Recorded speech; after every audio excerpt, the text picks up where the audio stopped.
Islamic Telecast, connecting with Islam. அருளாளனும் நிகரற்ற அன்புடையோனுமாகிய எல்லாம் வல்ல இறைவனின் பெயரால் துவங்குகிறேன்.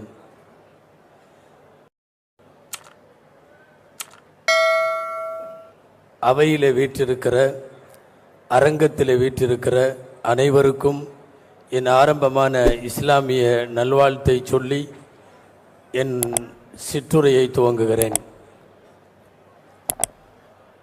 இதயங்களை இணைப்போம் என்கிற பெயரில் எல்லா சிறுபான்மை மக்களையும் ஒன்றிணைப்பதற்காக நடத்தப்பட்டிருக்கிற இந்த மாபெரும் பொதுக்கூட்டம் ஒரு வெறுப்பு அரசியலுக்கு எதிரானது. மத்தியிலும் சரி மாநிலத்திலும் சரி நடைபெற்று கொண்டிருக்கிற வெறுப்பு அரசியலுக்கு எதிராக இதயங்களை இணைக்க வேண்டிய கட்டாயத்திலே நாம் இருக்கிறோம். வெறுப்பு அரசியல் எப்படியெல்லாம் நடக்கிறது என்பதை உங்களுக்கு விவரித்து சொல்ல வேண்டியதில்லை.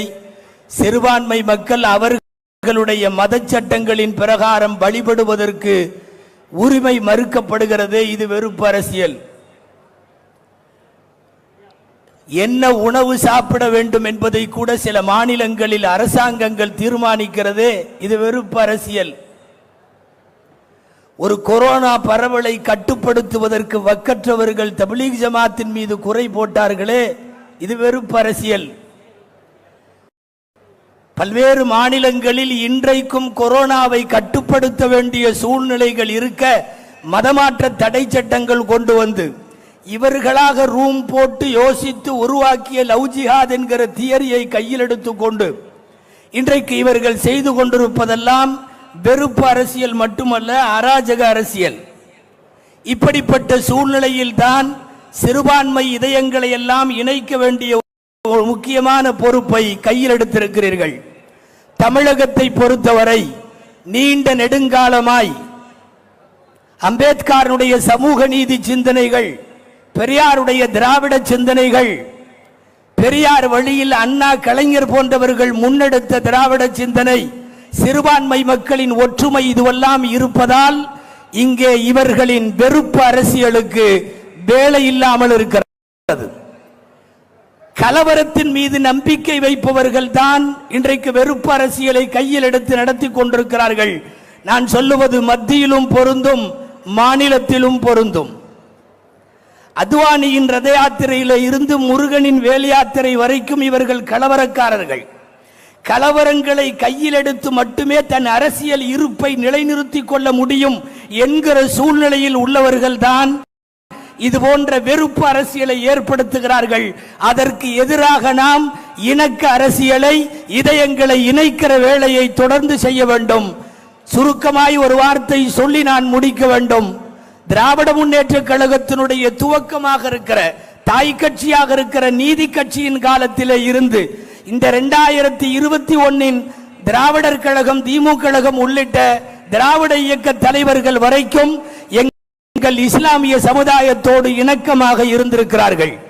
பெரியாருடைய மேடைகள், அண்ணாவுடைய மேடைகள், கலைஞருடைய மேடைகளில் நிறைய மேடைகள் மீளாது மேடைகளாக இருந்திருக்கிறது. நான் யோசித்து பார்க்கிறேன். தினத்தந்தையினுடைய ஆண்டு மலர் ஒன்றில் கலைஞருடைய பேட்டி வெளிவந்தது. அப்போது கலைஞர் சொன்ன செய்தி, நானும் அண்ணாவும் முதலிலே சந்தித்து கொண்டது திருவாரூரிலே ஒரு மீளாத விழா மேடையில் தான் என்று சொன்னார் கலைஞர் அவர்கள். இப்படி நீண்ட காலமாய் சிறுபான்மை சமுதாயத்தோடு இணக்கமாக இருக்கிற ஒரு கட்சியும் அதன் தலைவர்களும் இன்றைக்கல்ல பாரம்பரியமாக இந்த தொடர்பு நம்முடைய நீடித்து வருகிறது. மட்டுமல்ல, வரக்கூடிய தேர்தலிலும் முஸ்லிம்களை, கிறிஸ்தவர்களை, இது போன்ற சிறுபான்மை சமுதாயங்களை எல்லாம் அரவணைத்து செல்லுகிற கட்சி மட்டுமே ஆட்சி அமைக்க முடியுமே தவிர வெறுப்பு அரசியலோடு இருப்பவர்கள் ஆட்சி அமைக்க முடியாது என்பது நிச்சயம். கடந்த பாராளுமன்ற தேர்தலின் வெற்றி அதற்கு சான்று. இந்தியாவினுடைய பல்வேறு மாநிலங்கள் வேறு தீர்ப்பை தந்த போது தமிழகம் தனி தீர்ப்பை தந்தது. காரணம் என்ன தெரியுமா? ஒட்டுமொத்த கிறிஸ்தவர்கள், முஸ்லிம்கள், சீக்கியர்கள் எல்லோரும் ஒரு முடிவோடு இருந்தார்கள். வெறுப்பு அரசியல் விதைக்கிற மதவாத அரசுகளுக்கும் அவர்களுக்கு துணை போகிறவர்களுக்கும் இந்த நாட்டிலே வேலை இல்லை என்பதை ஓட ஓட எல்லா தொகுதிகளிலும் தோற்கடித்து விரட்டியதை நாம் இந்த நேரத்தில் நினைத்து பார்க்க வேண்டும். அன்பிற்குரிய மேடையிலே வீற்றிருக்கிற தலைவர்களே, ஒரே ஒரு வார்த்தை, ஒரு மாய பிரச்சாரம், ஒரு மாயை ஒன்று பேசப்படுகிறது. சிறுபான்மையை அரவணைத்தால் பெரும்பான்மை தப்பிவிடுமோ என்று.